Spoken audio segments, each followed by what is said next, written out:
কে প্রাধান্য দিই, গজবের উপর রহমতকে প্রাধান্য দিই। তোর টেনশন করার দরকার নাই বান্দারে।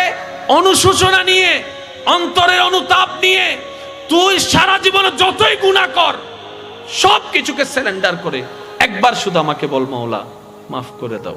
তুমি তো রহমান, তুমি তো রহমান, তুমি তো রহিম, তুমি তো গফফার, তুমি তো সত্তার, তুমি তো খালিক, তুমি তো মালিক। ও মাওলা, তুমি ছাড়া তো আমার আর কেউ নাই। তুমি মাফ না করলে কার কাছে যাব? তুমি ক্ষমা না করলে কে আমাকে ক্ষমা করবে? তুমি তো দয়াবান। মাওলা মাফ করে দাও না। তুই শুধু মাফ চাইতে থাক। তোর তওবা যদি একবার কবুল হয়ে যায়, সারা জীবনের গুনাহ মাফ হয়ে যাবে। সুবহানাল্লাহ। তুই টেনশন করিস না বান্দা, তুই টেনশন করিস না, আমি আছি তো। সুবহানাল্লাহ বলেন না? এবার বান্দা মনে একটু সাহস পাইছে কি পাই নাই? একটু উৎসাহ পাইছে কি পাই নাই? এবার বান্দা দুই চোখের পানি ফেলে এবার আরো কৃতজ্ঞতার কান্না কান্না করতে লাগলো, প্রেমের কান্না কান্না করতে লাগলো। ইয়া আল্লাহ, যাকে ভুলে রইলাম তিনি আমার জন্য এত রাস্তা সহজ করে দিয়েছেন। এবার বান্দা তওবা করে নেক আমল করার চেষ্টা করতে লাগলো। রব্বে করিম বলে, বান্দা তুই টেনশন করিস না, তোর সওয়াবের ব্যবস্থা আমি করে দিচ্ছি। কোরআনের মধ্যে আল্লাহ পাক বলেন, ইউয়াদ্দিলুল্লাহ, তুমি যদি তওবা করে নেক আমল করার আপ্রাণ চেষ্টা করো, চেষ্টা যদি করো, আমি আল্লাহ ওয়াদা দিলাম, ইউবাদ্দিলুল্লাহ, তোমার গুনাহগুলোকে যেগুলোকে মাফ করে দিয়েছি, এই গুনাহ সবগুলোকে আমি তো মাফ করেছি, ঠিক অত পরিমাণ গুনাহকে আমি আল্লাহ সওয়াব দ্বারা কনভার্ট করে তোমাকে নেকি দিয়ান করে দিয়েছি। সুবহানাল্লাহ। আরে তুই তো আমার নবী রাহমাতুল লিল আলামিনের উম্মত, টেনশন করিস না, তুই টেনশন করিস না। আল্লাহ পাকের রহমত আমাদের জন্য সর্বদা খোলা। আফসোস আমাদের জন্য, আমরা নিতেও জানি না, চাইতেও জানি না। হযরত মূসা আলাইহিস সালামের যুগে একজন পাপিষ্ঠ, এমন পাপিষ্ঠ ছিল যাকে সমাজ থেকে সবাই বহিষ্কার করে দিয়েছে। যখন তার শরীর দুর্বল হয়ে গিয়েছে, রোগাক্রান্ত হয়ে গিয়েছে, ক্ষমতা শেষ হয়ে গিয়েছে, সবাই তাকে এলাকা থেকে বের করে দিয়েছে।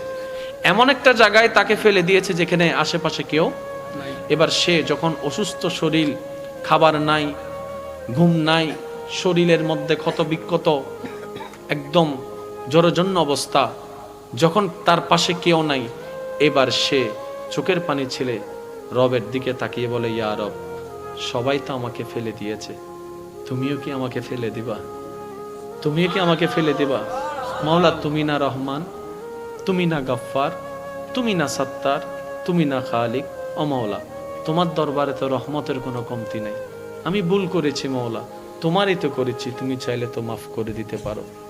এরকম সে কান্না করতে করতে করতে এক পর্যায়ে তার নিঃশ্বাস বের হয়ে গেছে, সে মারা গিয়েছে। ইন্না লিল্লাহি ওয়া ইন্না ইলাইহি রাজিউন। অন্যদিকে আল্লাহ তাআলা মূসা নবীকে বললেন, হে মূসা, তুমি অমুক জায়গায় যাও, ওইখানে আমার একজন বান্দা মারা গিয়েছে, তুমি তাকে সুন্দরভাবে গোসল টোসল করিয়ে আমি আল্লাহর দেওয়া বিধান মোতাবেক তাকে দাফন করে আসো। তো যেহেতু মূসা নবী আল্লাহর নির্দেশ পেয়েছেন, কোন মূসা নবী? যিনি নবী, জলিলুল কদর একজন নবী।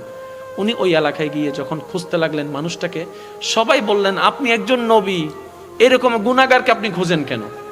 তো রব পাঠালেন, যেহেতু বুঝে শুনে পাঠিয়েছেন। এখন আয়েশা দেখে যে সবাই ওটার বিপক্ষে, কাহিনী তো মিলে না, ব্যাপারটা কি? যেহেতু রবের হুকুম এসেছে, কারো কথা শোনার কোনো দরকার নেই। এবার উনি গিয়ে সমস্ত কাজকর্ম করে আল্লাহর দেওয়ার বিধান মোতাবেক ওনাকে দাফন করলেন। এবার মনে মনে প্রশ্নটা রবকে করলেন, ইয়া রব, সবাই তাকে পাপী বলছে, কিন্তু তুমি আমার মতো একজন নবীকে দিয়ে তাকে গোসল দেওয়াইলা, নিশ্চয় তার তো কোনো কাজ তোমার পছন্দ হয়েছে। রব বলে, এলাকার মানুষ যা বলছে সব সত্য, সে অনেক পাপী, সেটা সত্য, কিন্তু সে মৃত্যুবরণ করার আগে আমাকে এত সুন্দরভাবে ডেকেছে, এত মায়া করে ডেকেছে, এত ভালোবাসা নিয়ে আমার নামকে ডেকেছে এবং আমার কাছে সারেন্ডার করেছে, আমি রব মালিক ইয়াউমিদ্দিন, আমি মালিক। তার সারা জীবনের গুনাহকে খুশি হয়ে